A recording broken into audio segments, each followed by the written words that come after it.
Assalamualaikum warahmatullahi wabarakatuh. Perkenalkan, saya Siti Aisyah Rodia, NIM 2110201008. Saya dari kelas PGMI 1. Video ini saya buat untuk memenuhi tugas UAS pada mata kuliah IPA-MI yang diampu oleh Bapak Muhammad Afandi MPDI selaku dosen mata kuliah IPA. Di sini saya akan bereksperimen yaitu melalui pertumbuhan biji kacang hijau dan akan menjadi kecambah. Dan kita lihat bagaimana cara dan bahan-bahannya. Yuk. Yang diperlukan untuk membuat kecambah yaitu ada biji kacang hijau.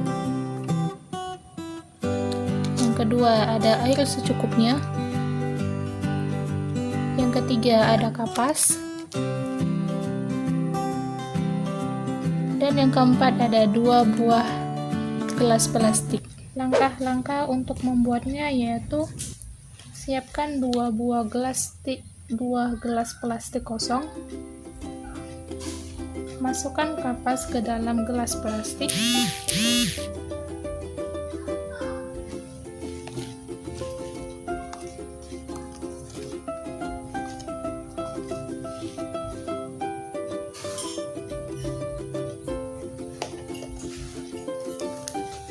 Kita ratakan.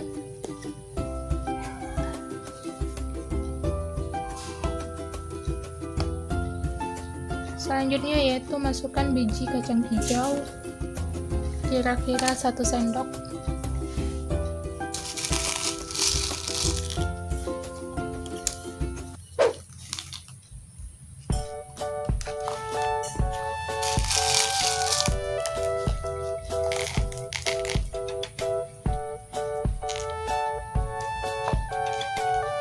Selanjutnya yaitu tuangkan air dengan sendok.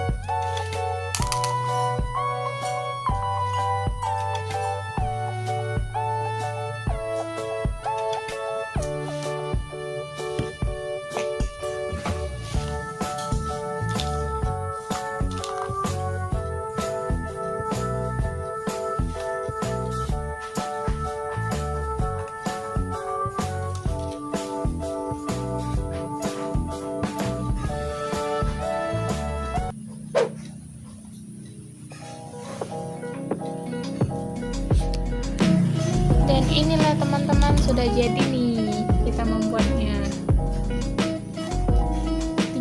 Biji kacang hijau ini akan saya letakkan di 2 tempat, yaitu tempat tertutup dan tempat terbuka atau terkena sinar mataharinya. Ini biji kacang hijau yang saya letakkan di tempat terbuka atau terkena sinar mataharinya. Dan satunya lagi saya letakkan di tempat tertutup atau di suhu ruangan seperti ini.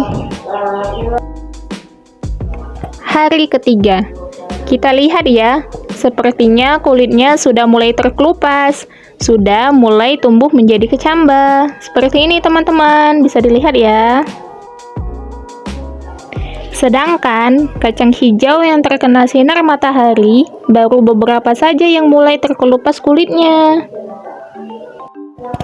Hari kelima, kita lihat kacang hijau yang berada di dalam ruangan sudah tumbuh menjadi tumbuhan yang sudah ada daunnya. Sedangkan kacang hijau yang langsung terpapar sinar matahari baru sedikit tumbuh daunnya. Seperti ini teman-teman. Nah, ini sudah hari ke-6 ya. Kita lihat kacang hijau yang ada di dalam ruangan sudah sangat besar dan sudah melewati batas tempatnya. Sedangkan pertumbuhan yang ada di luar ruangan masih kalah cepat dengan pertumbuhan kacang hijau yang berada di dalam ruangan, dan tumbuhannya pun belum melewati batas tempatnya. Nah teman-teman, sudah hari ke-7 nih. Kita lihat pertumbuhan tanaman kacang hijau yang berada di dalam ruangan. Dia lebih tinggi, tetapi batang dan daunnya terlihat pucat, seperti tidak sehat. Seperti ini teman-teman.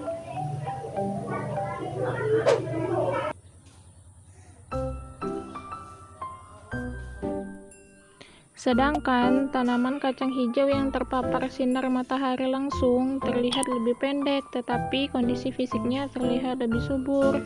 Batangnya pun gemuk dan daunnya terlihat segar dan berwarna hijau tua.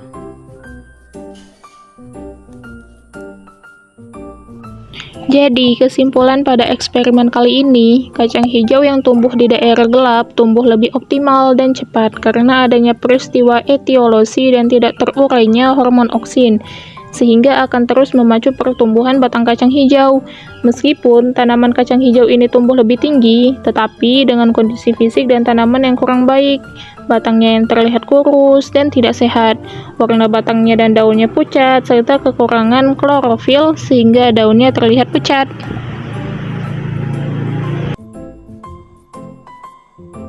Sedangkan kacang hijau yang diletakkan di tempat terang tumbuh lebih pendek karena hormon oksin ini akan terurai dan terhambat karena terkena cahaya dan rusak, sehingga laju pertambahan tinggi tanaman tidak terlalu cepat. Meskipun tanaman kacang hijau ini tumbuh lebih pendek, tetapi dengan kondisi fisik tanaman yang sehat, subur, batangnya terlihat gemuk, daunnya terlihat segar dan berwarna hijau tua, serta memiliki cukup klorofil. Mungkin itulah hasil eksperimen saya. Semoga eksperimen ini bisa bermanfaat ya untuk kita semua. Dan terima kasih yang sudah menonton video ini. Saya Siti Aisyah Rodia, pamit undur diri. Wassalamualaikum warahmatullahi wabarakatuh.